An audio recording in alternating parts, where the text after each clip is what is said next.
So this is going to be a review for Wicked. I saw the movie on opening Thursday night. Admittedly, I'm a little late on getting a review out for it, but better late than never. Now, I've actually never seen the original Broadway play, so I'm judging this movie on its own as a film. I, of course, know that the Broadway show was a massive hit, which is why, of course, there was a whole lot of hype for this film.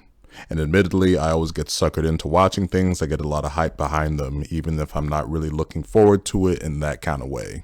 Wicked tells a story set in the wonderful world of Oz, recounting how Glinda, the Good Witch of the North, and opposite her Elphaba, eventually the Wicked Witch of the West, started off as friends before ultimately becoming tragic foes. As mentioned, I haven't seen the Broadway play, but thankfully you don't need to understand this film's story. To get the best kick out of this film, though, you obviously need to have seen or be familiar with some version of The Wizard of Oz. Whether it's the original film, The Wiz, or even Muppet Wizard of Oz, Disney's Oz the Great and Powerful isn't a bad choice either. If you don't have a basic understanding of the world or story of Oz, then the story developments here in this film won't mean to you, as this film is a prequel type story.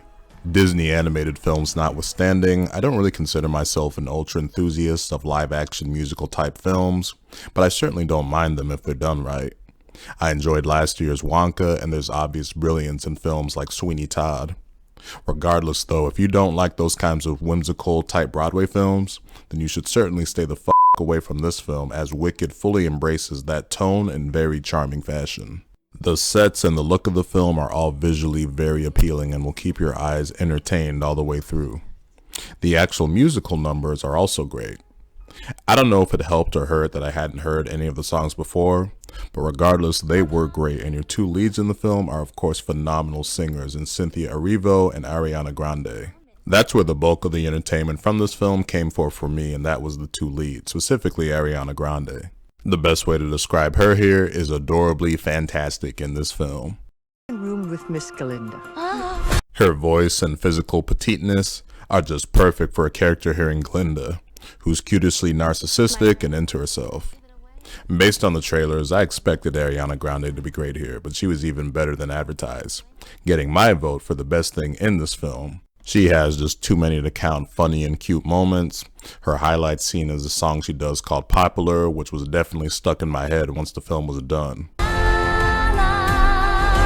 I ended up being really impressed though with Cynthia Erivo as Elphaba, who eventually becomes the Wicked Witch of the West. The only thing I had seen her in before was that weird version of the Blue Fairy in Disney's live-action Pinocchio a few years ago. She also certainly made a fool out of herself with that whole poster controversy recently.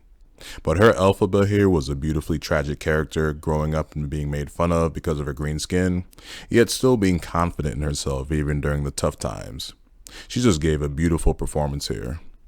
Erivo definitely looks better green here, as in real life she looks like a f***ing mutant. The movie was at its most fun and entertaining when it's playing up on the relationship between Glinda and Elphaba. Because of their very different backgrounds, their relationship goes through its ups and downs, but eventually they become arguably 2024's most iconic duo. Definitely better than Godzilla and Kong, but I'm not sure they top Deadpool and Wolverine. It's close, it's a photo finish. Unfortunately, the times when the movie wasn't playing up on their ever-evolving relationship was when I started to nod off. There's a weird plot about discrimination against talking animals that I didn't really care for. I thought it was pretty goddamn silly. The biggest shocker for me though was that this movie was part one of an apparent two-parter. As the titles popped up during the opening of the film, it said Wicked, and then right underneath it, a part one was shown underneath. And I thought, what the f***? I had no idea. The marketing for Wicked brilliantly hid the fact that this was a part one, which, if history has shown right, marketing something that is part one makes audiences less inclined to see the film initially. But even with this being a part one, my biggest problem with this film was that it was just a long ass movie. The official runtime was 2 hours and 41 minutes, so without credits you're talking about 2 hours and 35 minutes. Even if I was having fun for the most part, that's just too long for me for a film like this. The final 20 minutes were dragging a bit, even when it was getting to its Revenge of the Sith prequel type moments. Speaking of that, I thought the whole reason why Elphaba ultimately turned into the Wicked Witch of the West was a bit underwhelming and honestly a little silly. But these complaints make up about 10% at max 15% of the movie that I overall did enjoy a lot. The strength of the movie is the two leads, their characters' relationship, and the music and how it all comes together in very charming fashion. I was going back and forth between the rating here, between going for excellent or just a good time. As much as I really want to call it excellent, I did think the film was just too goddamn long. That's why I'm going to say it's an overall good time, but I'll say it's a really good time.